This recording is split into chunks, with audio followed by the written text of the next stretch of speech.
Output devices. The output devices are used to display the information and result of computation to the user. Some of the output devices are monitor. The monitor is one of the most familiar output device. It is also called Visual Display Unit (VDU). The images that you see on the monitor are made up of tiny dots called pixels. The clarity of the images depends on the number of dots or pixels on the screen per inch. Printer. A printer is an output device that allows you to print the work done on the computer on a sheet of paper. The most commonly used type of printers include dot matrix printers. These work similarly to typewriters, where the printer head strikes an ink ribbon against the paper to create characters.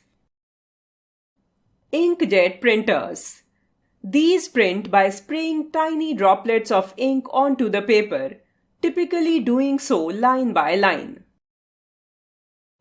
Laser printers. These use a laser beam to produce high-quality prints by transferring toner onto the paper.